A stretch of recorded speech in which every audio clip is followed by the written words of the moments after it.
ফারা ট্রেনটা দেখছো তোমরা, এটা হলো বনগাঁ লোকাল। হ্যাঁ, বনগাঁ লোকাল আর ফার্স্ট ট্রেন।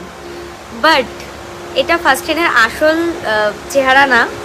এখন যেহেতু বনগাঁ থেকে ছাড়েনি, আমি 10 মিনিট আগে পৌঁছেছি, 2:58 ট্রেন, এখন হয়তো 48 কি 50 হয়েছে।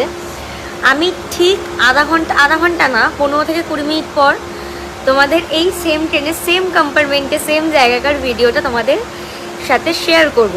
আর হ্যাঁ, ভিডিওটা তাদের জন্য, দেখো এই রুটে যারা থাকে, বনগাঁয় যারা থাকে বা বনগাঁর আশেপাশে যারা থাকে বা এই রুটটা দিয়ে যারা যাতায়াত করে, স্পেশালি হাবড়ার আগে, তারা এগুলোতে এক্সপিরিয়েন্সড। স্পেশালি ফার্স্ট ট্রেনে যারা দারুণা, তারা ফার্স্ট ট্রেনের এই নাজারাটা জানে। কিন্তু যারা কয়েকজন আছে যে কি আর ফার্স্ট ট্রেন তো ফাঁকাই থাকে ভাই, এরকম টাইপের একটা করে।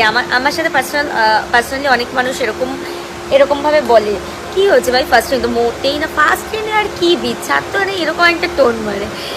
যেহেতু আমি খুব ডেলি ট্রাভেল করি আর ফার্স্ট ট্রেনে প্রায় যাতায়াত করি, তো অনেক রকম টোনটা মারে।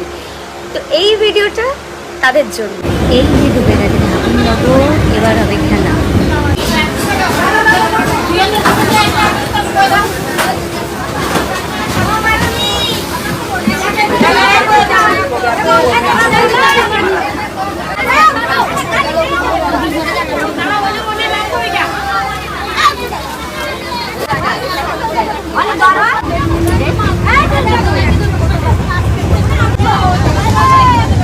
যারা এবার থেকে আমি ফার্স্ট ট্রেনে গেলে পরে শো বা শ্যুটে যেখানেই যাই না কেন আমাকে বলবে যে ফার্স্ট ট্রেনে এসছিস, ঘুমিয়ে নিলে না কেন, আরামসে ট্রেনে 2 ঘন্টা ঘুমিয়ে নিতে পারতিস, তারা প্লিজ একবার এই ভিডিওটা দেখে নিও। যেখানে আমরা পা রাখার জায়গাটুকু পাই না, সেখানে আমরা আরাম করে কি করে ঘুমাতে পারি বনগাঁবাসীরা।